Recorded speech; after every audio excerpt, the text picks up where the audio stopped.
Lions just recovered a fumble. Bits of wisdom.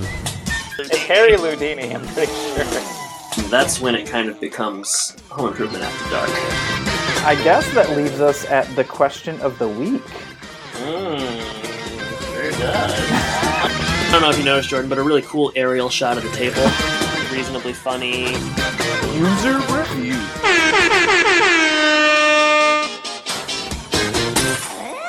Does everybody know what time it is? Home and podcast time. That's right. A company that is a twin of Binford Tools is proud to present a home improvement podcast. My name is Adam, and I'm joined by my co-host, Jordan. Morning, Jordan. How are you? Good morning. I'm doing well. Can you hear my new microphone? Do I sound good? Yeah, you sound great. New mic. I knew it. Same old technical problems. That's right. Yeah, it took us about 10 minutes. We had to switch from Skype to Google Hangouts and all sorts of recording issues, but it's up and working now. Hopefully I sound good, and we're ready to get episode 2 of season 2 underway. You sound great, Jordan.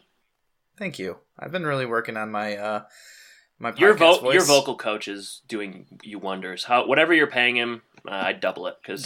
You sound great. Here's the thing. I don't sound as good when I do horse noises like you, so... You do. Few do, yeah. So... it's Friday. We're getting close to the weekend. Adam, do you have any fun weekend plans? TGIF, my man. This weekend, I have some plans. Tonight, my girlfriend and I are going to see It's a Wonderful Life at the local. Well, it's an old theater here in DeKalb called the Egyptian Theater. It's really nice. They've kind of updated it, but also maintained kind of the 1930s sort of look of it. So. That's a good time. They do movies there every so often. I think a few months back we saw, I might even mention it in the podcast. It was, what was it? It was a Cary Grant movie. I can't remember what it was. Maybe, I guess Notorious it was called. So every so often they'll play old movies, and for the Christmas season they're playing It's a Wonderful Life, and I think we both really like that one. And tomorrow, may drive into the city and see a friend, but trying to keep it low-key, excited for It's a Wonderful Life. That's kind of the big thing for us this weekend. What about you? Yeah, I think there's a citywide garage sale going on tomorrow, so my wife and I are going to go hit the garage sales, see if we can find any good deals. I know that we're both big garage sale fans. We've gone garage selling together a few times when we were younger. My neighborhood growing up used to have a really big one. Saying that we're both big garage sale fans is essentially admitting that we're both relatively cheap. Sure. Right? Yeah. You could say that. I think so. Not according to this podcast microphone. Oh, yeah. I mean, we're willing to spend on things that matter, like this podcast.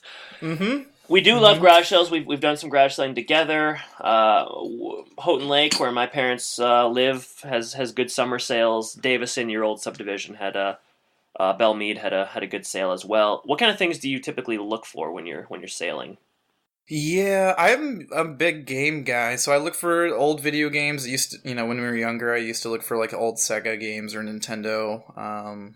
And now I've found some good board games. I bought a brand new, basically never used catchphrase game for $1, so I was pretty happy about that. Usually you can, once in a while, you get somebody selling golf balls, an old golfer who doesn't go anymore, and they'll sell 12 balls for 50 cents or something like that. Yep. So just different stuff that pertains to those kind of hobbies. I don't really, I'm not looking for any knickknacks or anything like that. No tchotchkes? So. Mm-mm. What about you? What are you looking for? Well, usually books, I would say. I'd say the bulk of my purchases at garage sales are, just random books. You like old cassettes of Flubber and stuff like that too? VHS tapes, compact discs, VCRs, things like that. No, mostly books.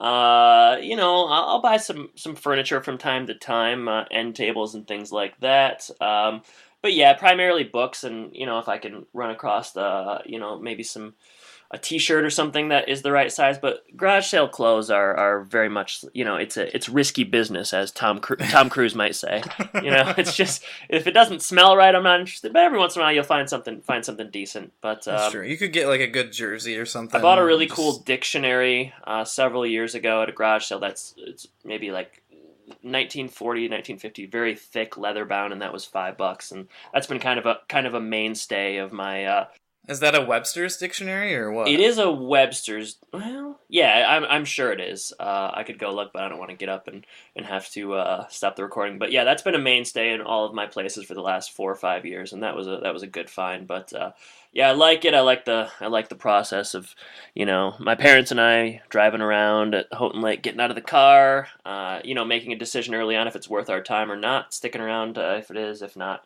getting back in the car and on to the next one. That's right. Yeah, when we moved to Florida a couple of years ago, we held a decently big garage sale at my wife's grandma's house. Had a big, we sold all of our furniture and all that kind of stuff, trying to get a little fun going for moving. So I've been on both ends. I used to every summer for like 4 years in a row. I had one on Richfield where I used to live, and it's not a subdivision, but we would do all right, and it's relatively easy. Just kind of hang out in the house. If a car pulls in, you go outside and see what's up. You're a good salesman too. Oh, geez. So I hope not. No, that's not your cup of tea. But you did have some good baseball cards and memorabilia. Yep. I remember that. Yeah. But got to get rid of that stuff at a certain point, though, because then you're lugging tubs of just cards from place to place. And for nomads like us, Jordan, that's just no way to live. Yeah, we're trying to get rid of as much stuff as possible. But you talked a little bit about how much you like books. I know that you didn't pick up this latest book at a garage sale, but let's go ahead and move on to the next section where we do talk a little bit about a certain book. Yeah, I was wondering, with that in mind, Jordan, if you would have any interest in queuing those grounds. Big dog? Sure, it's all safe to me. Oh no. Now it's time for Bits of Wisdom. This week's bit of wisdom comes from the Tim Allen text, "I'm not really here." Not a bestseller, but a seller nonetheless. This comes from Chapter 5, entitled Chapter 5. Although we deal with real issues, the Taylors are not exactly real, even though according to quantum physicists, it's hard to say what's real and what's not these days. I go by the orange juice test. If at least 20% comes from real oranges, it satisfies the legal requirements, and I'm pretty sure Anita Bryant concurs. The Taylors live by a sitcom formula. Any problem that exists needs to be solved in about 23 minutes. Real family problems can stay unresolved for a lifetime. Or put it this way, if this were an episode of Home Improvement, Tim Taylor would have found the hood ornament by now, blown it up, Jill would have proven him silly, and Wilson would have adequately explained his behavior through some old Tibetan tribal ritual. Tim Taylor not only survives, but hopefully grows wiser through the experience, and our 23 minutes are up. This has been your bit of wisdom. It's nice that we get a reference to the show that we're covering. More interesting than some of the things I probably relayed in this segment. So he does seem to be somewhat aware of the show's general formula and shortcomings. So hopefully you learned something there, Jordan. I learned a lot. Cool. And this chapter, I think the Taylors do exist, at least in my heart. Sure, Jordan. This chapter goes on a little bit longer, and there's I read more of this one than some weeks, and he talks a lot about home improvement, so it's relatively interesting, reasonably funny, I would also say. Speaking of reasonably funny, what are we covering this week? We're covering episode 26, Rites and Wrongs of Passage. This episode this week is going to be sponsored by Linda Sta. I hope I'm saying your last name right, Linda. She is as a sponsor according to Patreon, so if you want to go there and sponsor us, you can do so for $1 or more a month. That's patreon.com/HomeandPodcast. And also, the episode is written by Susan Estelle Jansen. She did What About Bob, Bubble Bubble, Toil and Trouble, and Wild Kingdom. So I think she's done a few now. This is her fourth, I believe. And then this episode was aired September 23rd, 1992. And we do have another lengthy synopsis by Tony Topola. I guess I'll read it because I think you like to take a nap during this portion. Yeah, I'm gonna go put together a sandwich. So just give me a holler when you're done.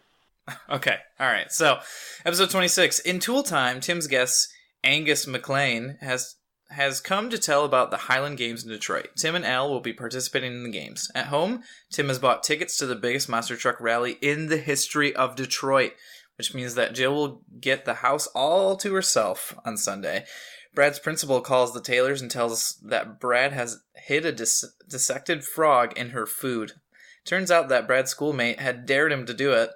Brad gets grounded and Jill says that means no truck rally for him, but Tim wants to allow Brad to go. They have an argument about it, but eventually come to a compromise. Then comes the evening when the police bring Brad home. ... Yeah,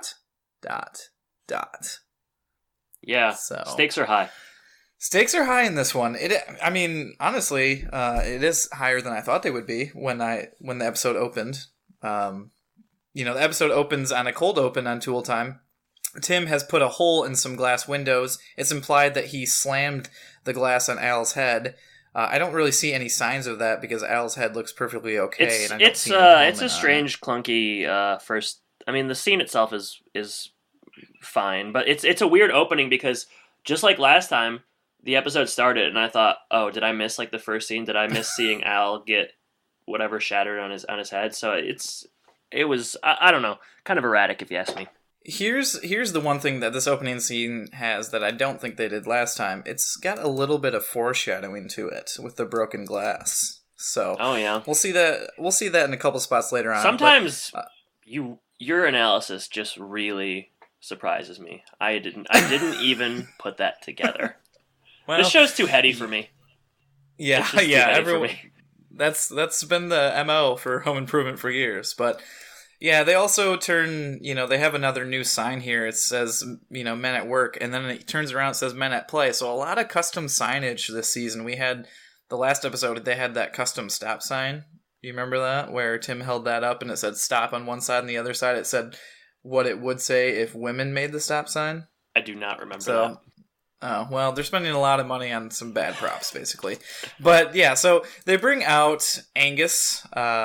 Tim calls him Agnes. Well, we should say that the Scottish Highland Games are taking place the upcoming weekend in the Detroit area, and yeah, he brings out Angus, but he refers to him as Agnes, and I'm gonna screw it up. I knew I would.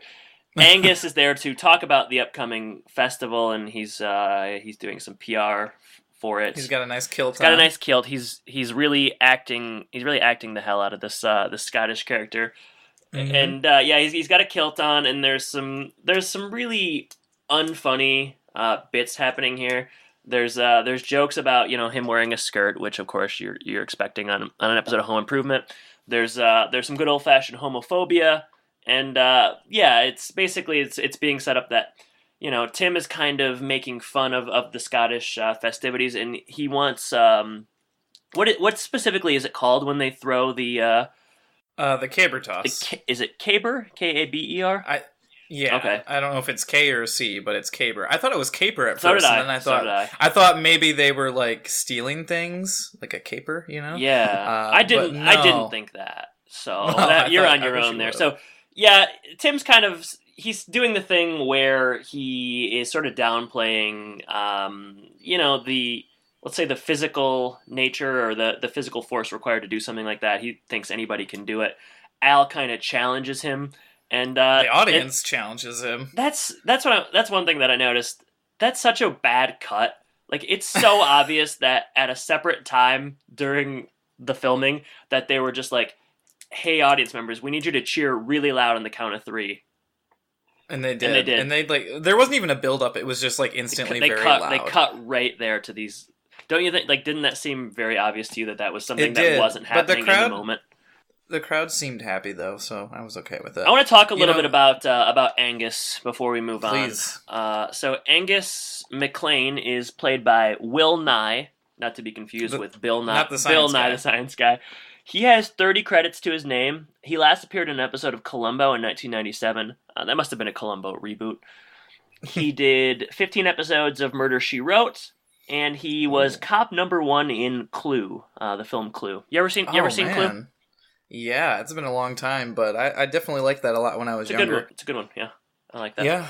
Yeah, Tim Curry. Tim Curry, baby. He nails it. He's That and Pennywise the Clown, my two favorite Tim Curry roles. Perfect. I liked him as Long John Silver in Muppet Treasure Island. So I like him in that movie where it's like about a gorilla and he's kind of a bad guy and he wants like diamonds. You know what I'm talking about? It's a 90s movie. Yeah, I know what you're talking about. I saw it in theaters. I remember it was really Congo. Congo, yeah, yeah. Good Mm-hmm. pull. Hey, I knew a movie for once. Did you see that? You knew a movie that I didn't know. Yeah, this is good. It's a good day for us. The growth in season 2. Yeah. So Will Nye, he comes in a couple different times, but we won't see him really till the end of the episode again. At first I thought it was really bad acting, but I don't know that there's a way to play this and have it not be hammy. I guess that's what he probably was supposed to do. But as someone of Scottish descent, I thought he did great. This is the first I've heard you ever reference being of Scottish descent. But that's my last name is Scottish. It is? So yeah. Wow. You're learning a lot today. Cold open ends. Cold open ends. They're going to promote literacy. That's what these whole games are about. I should say that. We all need to know about the Highland Games in Detroit are promoting literacy. Yeah, I don't know how those two intersect. Who came up with that? I don't know, but that's what they're going to promote. So we'll move to the intro, and I don't want to talk too mumuch about this because we spent a lot of time. Unless you noticed anything different. I wrote one thing down, and maybe we mentioned this last week, but Brad looks scared at the end of the end of the open as the pinwheels go up. Did you say that last week? I did say that. Well, I agree with you, and I want to talk about it again right now. No, yeah, he looks very afraid as those pinwheels come up. He's frightened. Yeah, I guess I would be afraid too if I walked outside. Maybe as he's like on the cusp of manhood here, he's frightened at what is to come. Well, after he learns how to use the blowtorch at the end of this one, he's not afraid of anything. He's true. anointed in castor oil. He ain't afraid of no goats. So we did also send out the question. We had the question last time about the intro where we didn't exactly know what Jill was saying at the end. And Stacy, who sponsored our last episode at the Fortress on Twitter, Stacy's had just a heck of a week. I mean, Stacy's coming in the clutch.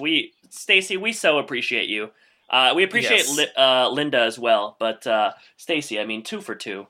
She's batting 1,000.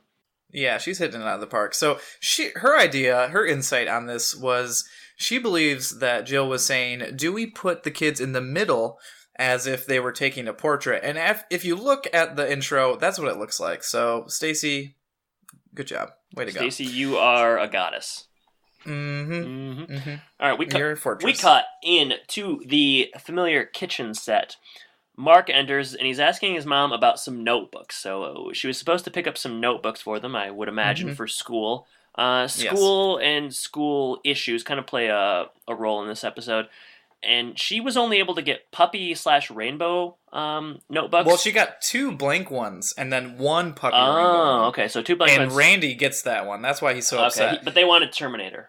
Yeah, they wanted Terminator. What kind of notebooks did you have as a kid?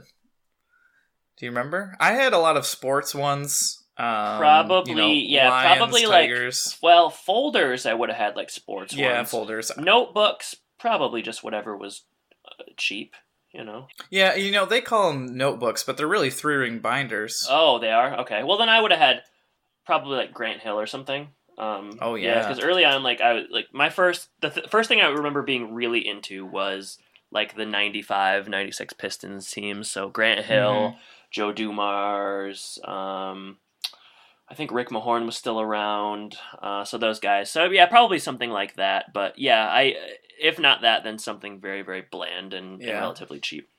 I might have had a Charizard or something. Barry Sanders as well, probably. I remember having a lot of Barry Sanders themed stuff when I was a young chap. I had a weird habit that I think I picked up from my brothers, where on the back of a note, a regular spiral notebook, there's that brown page or whatever. Cardboard page or whatever you want to call it, and I would for some reason write down the name of a lot of rappers. So the back of my my notebook was just sprawled with Jay-Z, Tupac, Notorious B.I.G., and then really weird ones like Wu-Tang Clan and other stuff. So that was a weird thing that I remember from being a kid. I don't remember a lot of stuff from my childhood, but for some reason that was something. That and the Christmas play, which we're nearing Christmas time, and I think I'm going to give you about I'm going to give you more time at the beginning of an episode in the future just to kind of walk us through that Christmas play. I don't think people have gotten enough. I get a lot of messages on Twitter from people just saying, "Give us more, give us more." We're not satisfied with what we've been given. It was nothing like the Santa Claus movie that Tim Allen stars in. That's true. I'm sure. I would imagine not. Yeah. So where are we at here? Tim comes home, and he's got some tickets to a monster truck rally. Truckenstein versus Fordzilla. Some very creative names there. Brad and Dad start talking a little bit about cars. I don't remember which truck they're talking about, but one's got a new Hemi in it, blah, blah, blah. A bunch of things I don't understand. I think Truckenstein got a new Hemi. Yeah, you think so? Yeah. Is it Fordzilla that's coming out of retirement? Fordzilla's come out of retirement, and Truckenstein just got a new Hemi. I like the names. It is similar to their ability to name a child or just a, Porsche Tino, Club Piranha, things like that. So Truckenstein versus Fordzilla. I don't know. Maybe they're real. I suspect they're not. But, Tim's got some tickets. They're the hardest tickets in town to get, and they are going to the Silverdome. And I wanted to ask you, Jordan, been to the Silverdome? Any experience at the Silverdome? Yeah, I went to one football game there. I only think I've ever been to one Lions game. In your life? And, yeah, I've never really gone to any other Lions games. And I believe it was at the Silverdome with my dad and my grandpa and maybe one of my brothers. So... I think we lost. I might have been against the Broncos or something. Right. I don't know. I probably went to some concerts there or something when I was younger, like some stupid Power Rangers things, but I don't know. I remember, I think my dad had season tickets at the Silverdome for a little while, so I remember going a little bit. I mean, it was huge, right? I don't know about 100,000 people. I guess I could find out. But it was massive. Yeah, and now it's sad when you see pictures of it now. But someone recently bought it out. Opened 1975 and sits on 127 acres of land. Trying to find capacity 82,000. So that is just massive. I remember being there, as a young boy, early 90s, where a guy from the Lions, and I wish I was trying to find his name right now. He had a career-ending injury, and he was paralyzed on the field during the game, and he never walked again. That's very depressing. It was, yeah. And so we just looked it up, and the player that I was talking about was Reggie Brown. So he was a receiver for the Lions, and sadly I was there. Linebacker, sorry. Sadly I was there 96, 97 when he was paralyzed. Have seen him since on television stuff, and he rebounded well. But that was I have good memories of the Silverdome, but that was a sad one for everybody there. Definitely, you could hear a pin drop when it happened. It was. Oh, I bet. We'll be back at the Silverdome later on. I know there's an episode in the future where I think Rodney Dangerfield is there, so that's one I'm definitely looking forward to in the future, because we're a couple of Dangerfield heads, as you might say. Yeah, that's going to be a good one. So back to the episode a little bit. They're talking cars, and Brad is excited about working on the hot rod. They want to go start working on it right now. As they're on their way to the garage, the phone rings, and Jill answers. And, I think Randy says that it's, is it Jennifer Sudarsky? Right. Which it's not. Instead, it's the principal. Mrs. Blackburn. Mrs. Blackburn singing phone. in the dead of night. Okay. Beatles reference there. Nice job. And the other... Sure was. This is a bad scene for Brad here. Jill learns about a little bit of trouble that he's gotten into. It turns out that Brad took a dissected frog, put it on a lettuce leaf, hid it under a Jell-O square on a dare. George Walker dared him to do it, and instead the principal cut in line and ate part of it. There's no way that Brad would be dissecting a frog. At his age? Yeah, at his age. In high school, we dissected. I was gonna say it reminded me of a certain cat I know. Jordan and I were lab partners in high school biology, and we dissected a cat. And I feel bad now because I have these two kitties 2 feet away from me, sleeping so sweetly. They're just little angels. But in high school, we dissected a cat, and we named it Jasper Geppetto Brasky after Bill Brasky, the SNL sketch. Geppetto came from Meet the Parents because he says the little cat that he milked named that's right, Geppetto. And then Jasper It's just a funny got name. nothing. But yeah, the dissection did remind me of our times, and you know what? We did such a poor job on that whole thing. Do you remember that? We were the only one who screwed up the cat, right? We did. I mean, we did every step of the way wrong. And I was not a good Well, I mean, I guess I wasn't like anatomy. I was anatomy. I was not the strongest anatomy student. Also, but you were with me. Perhaps the effort wasn't there on my end. A lot of too many cat jokes, too many like meowing during dissection. I wish we wouldn't. Why did they have us do that? That's a gross thing to do. Well, you gotta learn about anatomy and physiology. Don't. I mean, I've not used it since then, but yeah, I did think of that. Those are. Yeah, it doesn't sit well with me now. Back then, I didn't have the fondness for cats that I've come to have currently. But yikes, yeah. So he's dissecting a frog. His principal bites into it, which is pretty gross. Pretty disgusting. But he lies and says that his parents are in France, apparently at school after it happens. So she calls and Brad's in trouble. But also Tim is sort of impressed by the whole thing. He's kind of laughing his way through it. They ground him for the weekend, and Jill says that he can't go to the monster truck rally, and Tim immediately says, whoa, wait a minute, can I talk to you in the garage? Which is not a great thing as a parent to do. Tim's kind of trying to solidify himself as like the cool dad versus kind of the mean mom, which seemed to me like very much a real thing that parents probably struggle with. Yeah, I would imagine so. And I would imagine like rule number 1, you got to be on the same page with this kind of stuff, and kind of undermining her right in this moment is not a good choice. But they go into the garage, they talk a little bit more about, Tim wants him to go, he's really been looking forward to it, and he goes on to say that they did this type of thing when he was younger. Jill put rice pudding in Helen Weiss's training bra, I guess. Well, they could never prove it was her. They could never prove it was her. She doesn't seem like a prankster at all. No, but apparently she, we all change as we get older, Adam. So. That's true. Jill gives in relatively easy, though. Like, the compromise here... They make an agreement. Yeah. It's not a good compromise, really. No. Basically... He has to apologize, which he should have done anyways. Exactly. But he still gets to go. Right, and he's still grounded for the rest of the weekend. I think I got grounded once when I was young.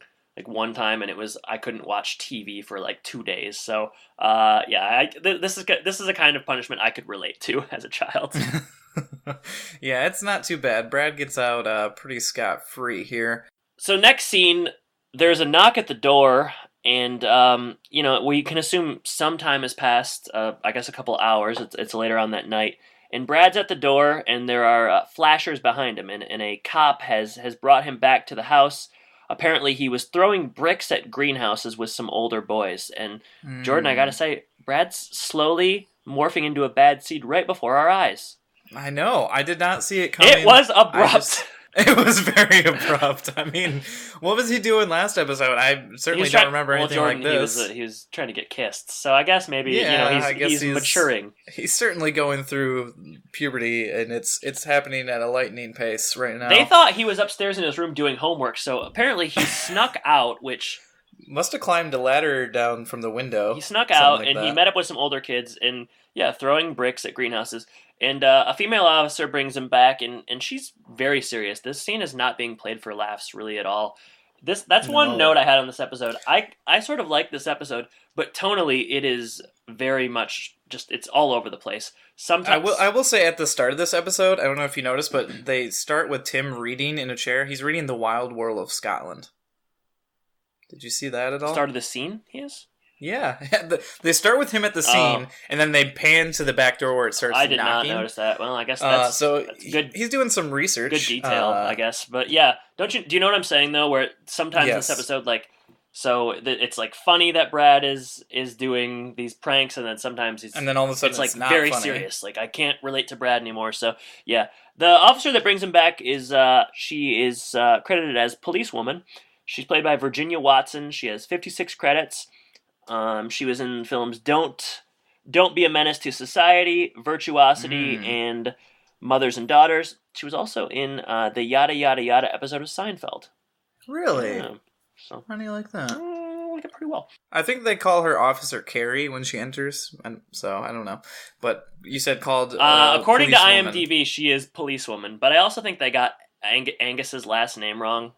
So IMDb is a lot like it's a lot like Wikipedia. I think people can kind of put whatever they want. So we're gonna start putting some weird names on these characters. Yeah, I'm just gonna start crediting myself as guest stars. That's perfect. So Brad has been throwing bricks, like you said, with some older boys. He's the only one who was slow enough to get caught. The other boys, his brothers, Mark and Randy, who are apparently besties now because Randy's been abandoned by this rebelling older brother. They're excited to see their brother in handcuffs, but they are ushered back upstairs. They have really bonded. In the first season, it was very much a Brad Randy relationship, and as Brad kind of matures, it's sort of a Randy Mark sort of thing, which I guess is good for Mark. He needs the camaraderie. Seems to know so little about the world. Yeah, you really have harped on that over a few episodes. I think there's something wrong with him. Well, we'll see. I would agree as things go on, it might turn out that way. But Brad's explanation for what he's doing, he's not trying to break the windows, but instead he's trying to throw it over the greenhouse. That I get. Yeah, so, that makes sense. Yeah, that's something you. They bring him into the house, and he is. It really is. He does a 180 so quickly in this episode. Both. He goes from good to bad and then bad to good. It's all over as Tim said in the bit of wisdom, over 23 minutes, things change very much.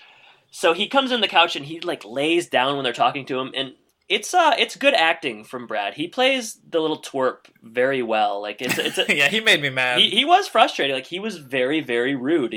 He's defiant. He tells them, Tim says, I went out on a limb for you, and you made me look bad. You're not going to the monster truck rally. Brad says, that I am. Do we want to play a clip here of some of Brad's just blatant disrespect? Or will it make you too mad? Well, luckily we'll be off air while we do it. We won't be able to hear it. So, all right, go ahead. Plant your butt on that stuff and don't even think about moving. You're grounded. You're so grounded. Who are these other kids you're with that obviously run faster than you? Well, Brad, come on, answer him. Sit up. Just some friends. All right, now, are these the same friends that dared you to put the frog in the salad? It was Jell-O. Don't get smart. First, you sneak out while you are grounded. Now you're breaking windows. What is going on? I wasn't trying to break them. Would you miss science class or something? You throw a brick at a window, you expect it to stick? I was trying to throw it over the greenhouse. Oh, you're throwing it over. Well, that's great. You are beyond grounded. No TV, no seeing your friends, no talking on the phone. And no monster truck rally. That's not fair. What do you mean it's not fair? I stick up for you so you can go. What do you end up doing? Coming on with a cop. I'm going to the truck rally. You're going to bed. You can't tell me what to do. Yes, I can tell you what to do. That's my job. Now go on upstairs. You can forget about those Fordzilla tickets. I'm giving them to somebody else. Can I bring Billy? Oh, shut up! Yeah, so Brad, like you said, blatant disrespect right here. He says he's going anyway. Tim cannot tell him what to do, which is, exactly what parents are there for, to kind of tell you what to do. Tim kind of forcefully grabs him by the arm, tells him to march upstairs. He's going to give the tickets to someone else. And at the end of the scene, we get a little bit of comic relief as Mark pops up and says, I don't know if he's saying, can I take someone else or whatever. I forget what he says. Yeah, he asked if he can bring a friend to the monster truck rally. And Randy... And the joke is they've been listening the whole time. And they're loving hearing Brad just kind of get chewed out by his father. And you really just see, Randy and Mark. Randy, he's trying to teach Mark how to be sneaky and be more clever. It's just not taken hold yet, so... Last episode with the tree, very much the same thing. Very much the same Mark thing. just doesn't get it. He just doesn't get it. He's got some problems, as you said. Doesn't get it. That's why he goes goth later on in the series. He just doesn't get it. He just doesn't get it, right? Yeah, sure, that makes sense. Next scene. Next day at home. Yeah, maybe. Who's to say? It's got to be next morning. Who's to say? This is Friday. To me, this is Friday night. This is what happened Friday night. Saturday morning, Tim is going to go to the Highland Games. He wakes up. He has. You mean to tell me you think on a Friday night Tim's just hanging out reading books about Scotland? What else you got to do? He's got to prepare for the Highland Games. He could be going to Big Mike's Tavern. Well, he's already spent too much time there. Yeah, that's true. Gets him in some trouble. That's been a source of conflict. You got to give it a break every once in a while. You can't go to Big Mike's every weekend. You can't eat Stinkies every day. You get put on weight. It comes out of your pores too. It's. Just, I'll say. Yeah, you would say. I'll say. So Tim enters wearing a kilt, and it's hilarious. Yeah, it's great. Jill thinks it's sexy, and Tim thinks he looks like a girl, and we get a few more of those like girl kilt skirt jokes, and they're still not funny. Jill says she wishes it was shorter, and then she says the kilt, and I don't know about you, Jordan, but my interpretation of that is they were talking about something phallic related. I would say you're probably right. And by that, I mean Stop a penis. Boy, we didn't know what you were talking about there. I'm glad you cleared that up. Had to do it. Not everybody watches the episodes. Gotta fill them in. That's right. And this is a relatively short scene, speaking of the short, or not so short kilt, I guess. We pan outside, and Brad is raking leaves, and Randy is watching, tossing a football around. On the football, it's a Binford football, so they're really trying to endorse their product everywhere. You're noticing some good details this episode. I'll give you credit for that. You're noticing things that I surely did not pick up on, but I gotta blame my shady stream. I need to get the DVDs again. Yeah, you gotta get the DVDs. I'm just not seeing things. There's no way you could possibly read Binford on that stream. There's just no way. So this is a punishment. Brad's being forced to rake. I'm assuming you probably didn't ever really get in trouble as a child. A couple times, but not very often. What would your punishment have been? Well, yeah, I guess I would have been grounded, not been able to go places. One time I got soap in my mouth, so that was... Wow. That was about it. What'd you say? I don't remember. Did you swear? Probably. I mean, what else would garner such a ruthless response from my parents? You did it. Your mom did it, right? Your dad wouldn't do that. I'm sure. But yeah, for the most part, I did not get in a lot of trouble. My punishment would have been, well, like I mentioned the TV thing earlier. I think if I were to have gotten in trouble for anything, it would have been mouthing off like Brad does. Maybe not to the same degree, but I suspect every child goes through a phase where they begin to kind of challenge, or they think they're kind of clever. I would have been forced to pick up pine cones. My yard was littered with pine trees, lots of pine cones. So similar punishment. So I was kind of, I understood what Brad was going through with this. Yeah, I had to do crab apples because we have. Yeah. But that's not because I was in trouble. My next door neighbor, he got into trouble a lot. His punishment was that I had to go home. So it was really a punishment for me. So Sam? Yeah, Sam. So that was Sam's punishment a lot of the time. So Jordan's gotta go. Jordan's gotta go. So yeah, that was sad for me and Sam. Yeah, that's too bad. More of a punishment for me, I think. But yeah, so Randy goes on to say, he's thanking him for being the evil son, and he kind of gives an example of Brad's ruined reputation. If the football were to go over the fence and break Wilson's window, who do you think they would blame? He's diabolical, and I thought he was really going to do it for a second. I did. He steps up onto this chair, and it's kind of like, to me, he's like kind of symbolizing his superiority over Brad in this moment, and Brad's not having any of it. He starts attacking Randy. I think also Randy goes on to say that he can't run faster than a girl because the cop was a girl. And that classic young boy misogyny, right? Exactly. Yeah, picking up right from their dad. Yeah, you cannot run a woman. It's like Brad's legs are the size of, they're like a foot long each. He's just like a little boy. Of course, he's not going to be able to outrun like anyone? A female officer of the law who's like in shape. But Randy doesn't see it that way. And Tim comes out to break up their little tussle. And Randy says, "Hey, Mom, where's Dad?" Because Dad has a kilt on. He's wearing a kilt, which was kind of funny. So Tim says, get out of here. Either you help with raking these leaves, or you get out of here. So he runs. He says he's going to go redo his homework. And at this point, Tim is trying to extend an olive branch to Brad, and Brad is not interested at all. Tim says... Tim has a real problem in this episode. He doesn't want Brad to be mad at him. Yeah, he's trying to play... He's uncomfortable with it. Mm-hmm. Yeah, he's really trying to get on his good side and not really playing the disciplinarian very well.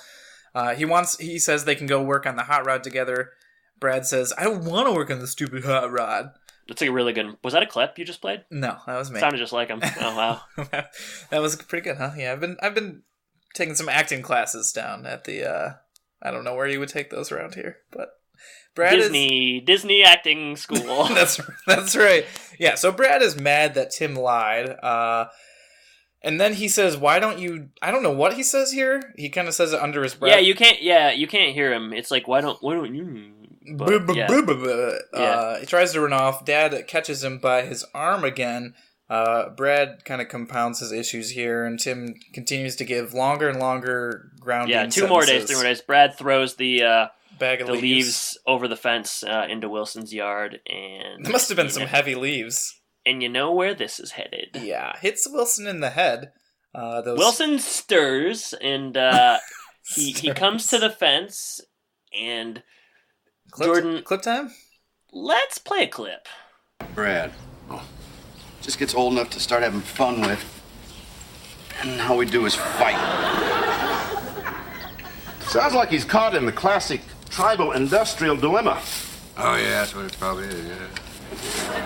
He's trying to cross the threshold into manhood, but he doesn't know how.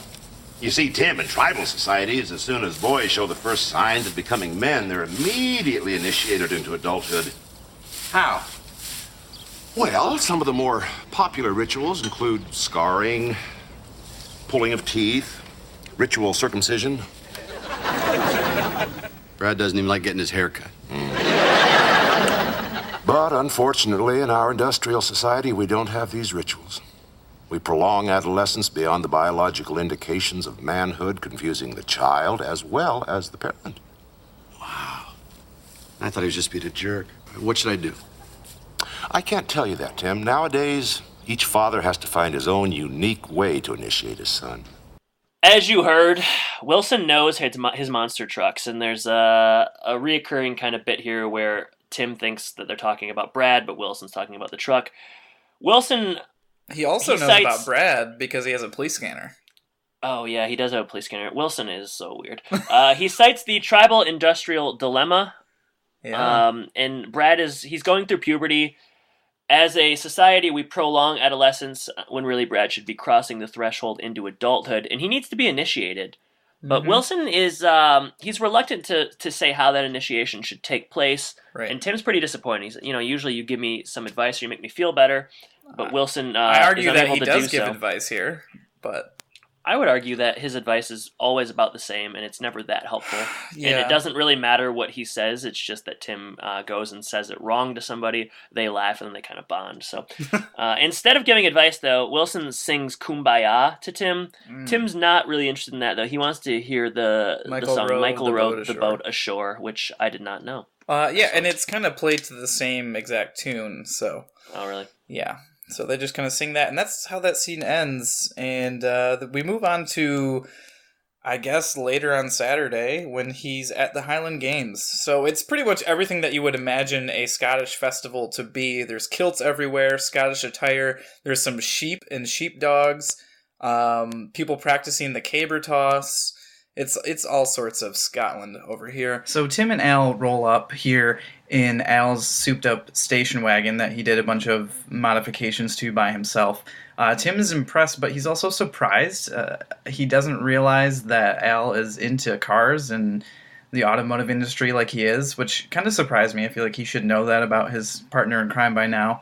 But I also wanted to point out that they did kind of a special camera angle here. It's not the crane shot that you love so much. But it is kind of like an angle shot from the side mirror. And did you notice that? Did you enjoy that? I didn't really notice it a ton. Like you said, I like the aerial shots. I like the overhead shots. I like long shots. Touch of Evil, the Orson Welles movie, long opening shot, like 7 minutes. The movie The Player with Tim Robbins, another really long like opening shot without any cuts. So I'm more impressed by that. I probably should have noticed this, but yeah, I mean, you're saying they were felt like they had the innards of the car like at an angle. It was kind of like it was like in the corner by the left driver's side mirror, so not the rear view mirror. Okay. But you mentioned the long shot. I told you I watched Dial M for Murder the other day, and they had a really, really long scene in there that was very impressive that they did, and you could... I watched A Perfect Murder last night. which is a remake of Dial M for Murder. This is basically becoming sort of a film. This episode's very film-centric. It sure is. And that might be where we go in the future. Who knows? I used to say Dangercast. You said that Tim was surprised that Al was into cars. Yeah. Why would that be a surprise? I don't Tim? know. That doesn't make any sense. Just be like saying you like tools. Yeah, weirdo. Yeah. Why are you on the show with me? I don't get it. Al has he's fixed up an we'll Mercury Marquis wagon. Yeah, baby. Because his mother thought it would be a safe vehicle. Tim's wearing his kilt. He didn't wear any underwear. Yeah. And Al said you're supposed to. Tim says that explains a lot. So Tim and Al got here early so that they could, mostly for Tim to be able to practice. So Angus comes up and he says, "Do you want to give it a shot?" They pick out capers at this point.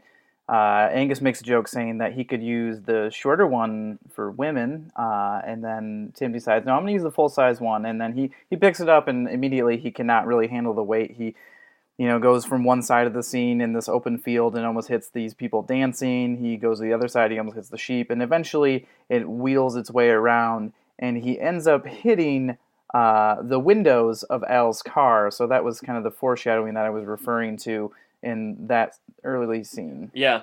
And it was mentioned I think it was in reference to the brick scene and that scene, so. It's pretty stupid. Yeah, it's not a great scene. Tim like runs around with the caber for a while, and he's going to break something. It's just a matter of time, and then, it goes through poor Al's window, and it still wasn't too much damage. I mean, he just has to replace a couple windows, right? I don't really understand why there's any of this Scottish themed stuff in the episode. I don't know if they were trying to grasp onto something, because there really isn't, there really aren't any parallels to be drawn between what's happening there and what's happening with Brad. No, I suppose not. Is it solely for the kilt jokes? I guess so. I mean, maybe this was a bigger thing in the 90s than we are aware of. I thought it was related to the Highlander film for a while, but that came out 6 years before this, so it wouldn't have had anything to do with that. So I don't know. I doubt it's a real thing. I mean, do you think that maybe the caber toss was a rite of passage in Scottish tradition? Do I think? I suppose that's a possible explanation, but that's not anything that they say. So maybe to me it feels like they had two ideas for something that they wanted to do, and they just tried to kind of weave them together. But I'm more interested in the Brad maturation plot than anything to do with the Scottish games. But say c'est la vie, I suppose. So now we're in the garage with Brad and Tim. And, Tim's trying to talk to him, saying, I know you're going through a lot as far as hormones and whatever's going on, but if you ever feel like you need to talk, you can talk to me. During this, he pinches his finger, which leads to an opportunity for Brad to be initiated here by using the blowtorch. We should say earlier, Brad wanted to use a blowtorch earlier in the episode, and Tim was very dismissive of it. Right. He immediately they did set that up pretty well. Yeah, they did a good job with that, and that's something that I didn't notice until my second watch this morning. It was just an early scene. I think it's when they're Brad notes earlier. Brad says, "When are we gonna do blank with the hot rod?" He says, "Can I use the blowtorch?" And Tim says, "No." But this time he says it's man stuff. It's man stuff, and this time Brad says, Brad says, "Can I do it?" And Tim at first says no, but then he recognizes this as an opportunity to kind of initiate Brad, and he allows him to use the blowtorch. And do you think that Brad... I don't know enough, and listeners are well aware that I don't know much about any of this, but do you think Brad was actually using the blowtorch? I think so. Looked real. It looks real to me. I mean, he seems like he knows more than I would know.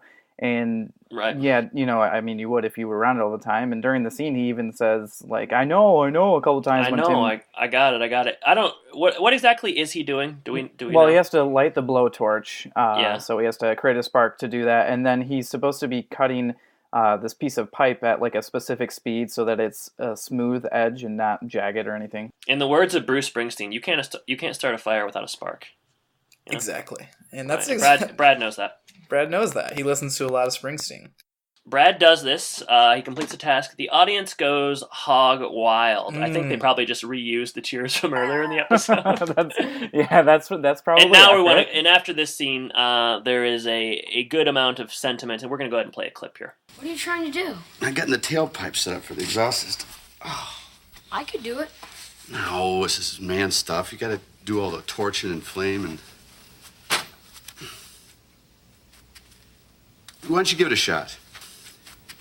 Do you really mean it? Yeah. So now put that helmet on. I know. Tighten it back here. All right, now turn your acetylene on the same. I know. I've seen you a million times. Okay.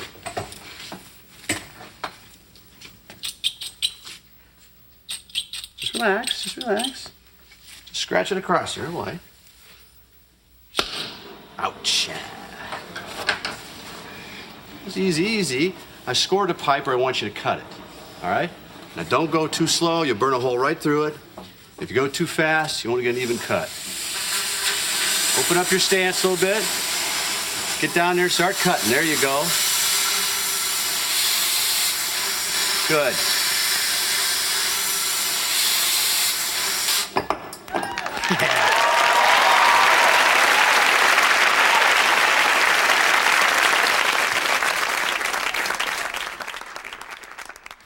I'm impressed.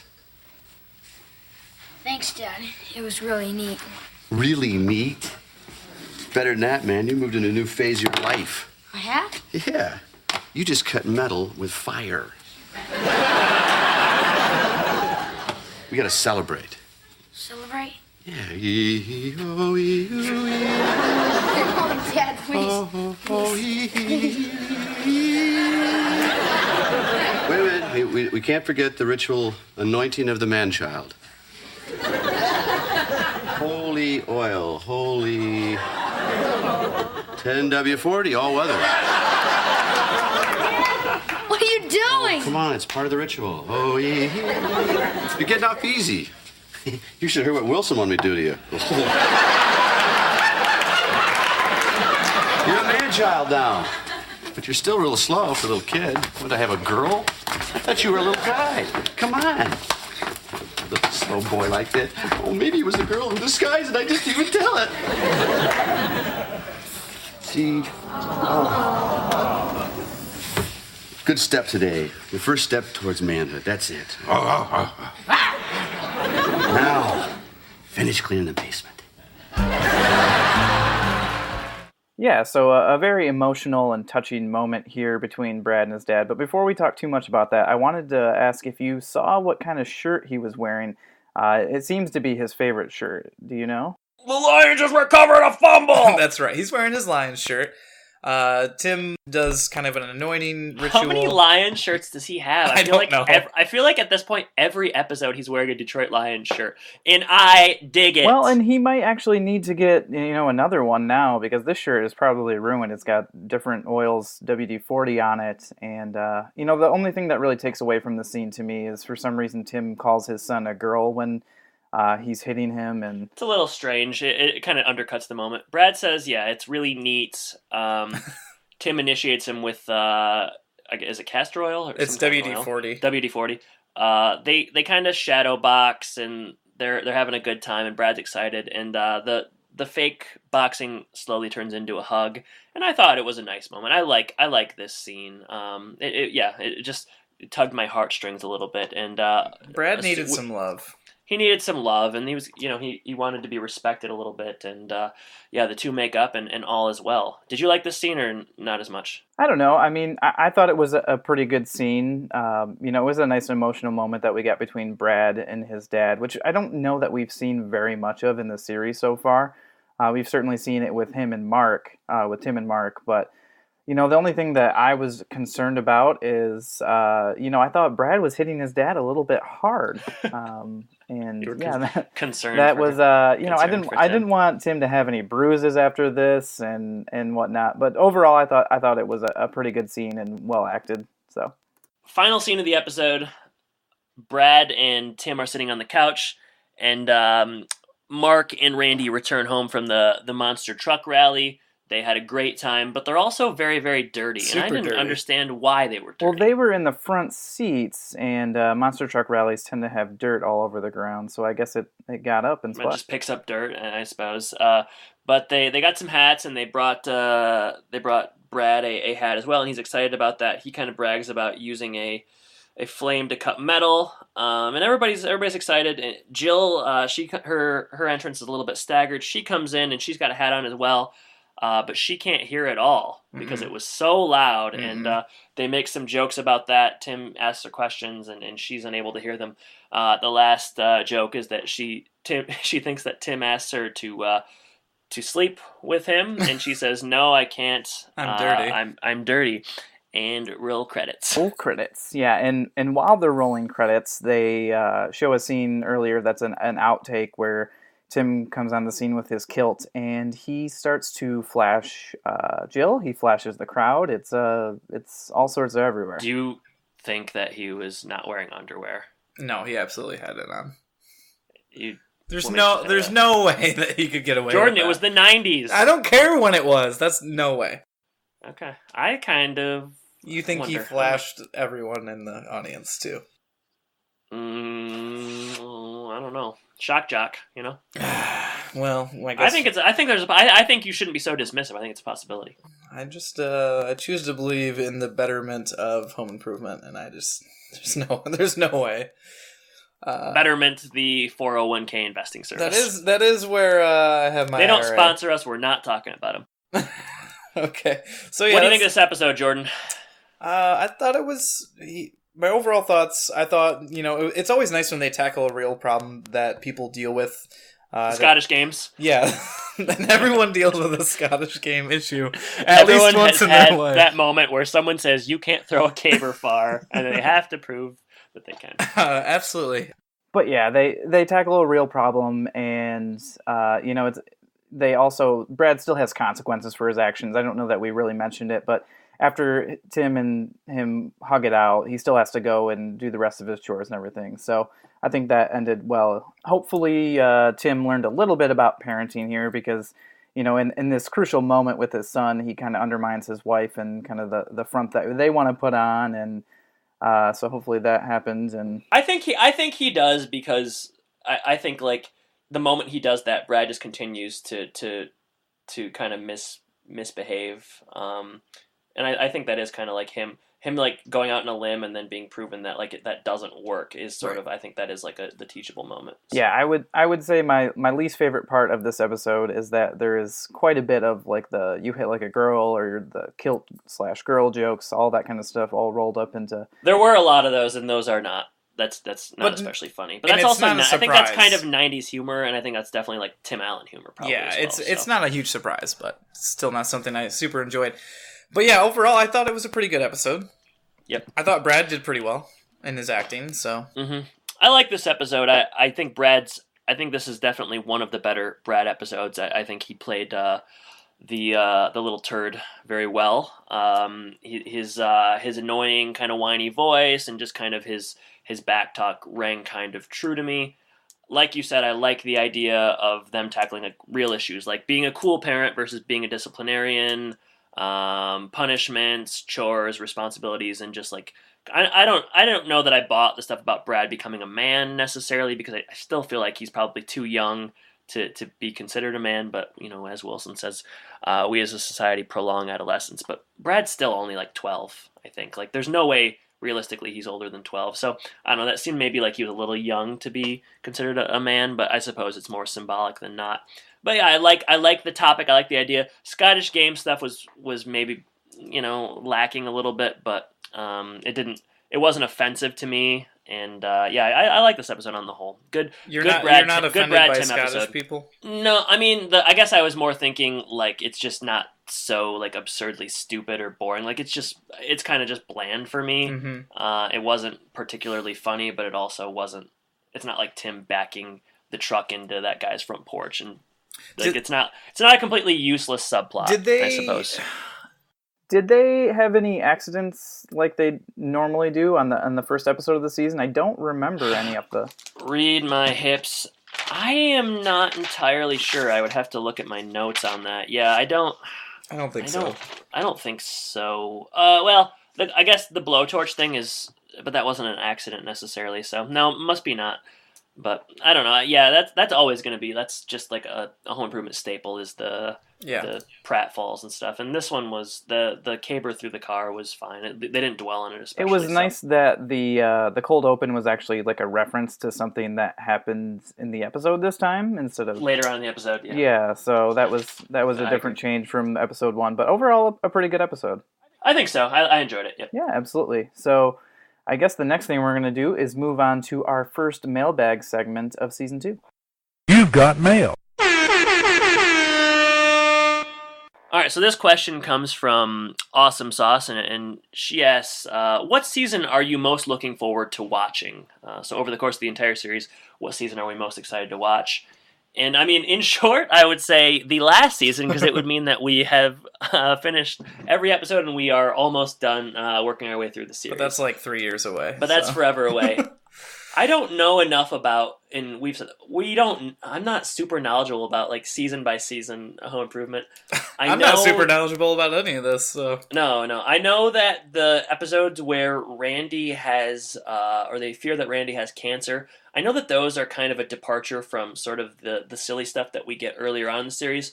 So I will be interested to see how those are handled. Mm-hmm. And I also look forward, I know that, like I said earlier, Rodney Dangerfield pops up an episode. So I'm excited for that. We have some good Christmas episodes and Halloween episodes coming up, and those are kind of my favorites as well. But in terms of a season, I don't know that I have necessarily have a very satisfying answer for that. What about you, Jordan? Yeah, I mean, I would echo a lot of the sentiments that you said there. I'm excited for them to try something a little bit different, to take on some new, different topics. Since you mentioned Rodney Dangerfield, I'm excited to see that, and that'll be... Have you seen... Do you remember that one at all? I'll probably remember more when I see it. I vaguely remember him on the show. He's at... I know that they're at the Silverdome, and they run into him there. And yeah, like we said, we're both big Rodney Dangerfield fans. Yeah, I'm just looking forward. I remember, and I think Grant Hill pops up. I'll be excited for that. But yeah, no specific season excites me more. Excited for every season that we work our way through. That's right. So, thank you for the question, Awesome Sauce. That's right. And if you want to reach out to us on Twitter, we are at Home and Podcast. And I have a poll to run through from last week's episode, and it is related to a kiss that may or may not have happened. Right, so I think not. So it was my understanding in the last episode that Brad and Jennifer Zdarsky kissed, but Jordan informed me that they didn't. So that is I don't know how I was confused by that. You just it's that blurry video. I'm telling you what. Maybe that's why people didn't vote on it. But my question was, how old were you when you got your first peck? 60% said 15 to 18, 40% said 11 to 14, 0% said 7 to 10, and 0% said I'm still waiting. So that poll was a real flop. I'll go ahead and just say it just did not work. But, every time you can't have a great one every time. I'm not Stacey Castle. I'm not going to bat 1,000. No, every once in a while I'm going to have a stinker. But yeah, follow us on Twitter. I have been tweeting quite a bit this week, so we like to interact that way. We are on Facebook.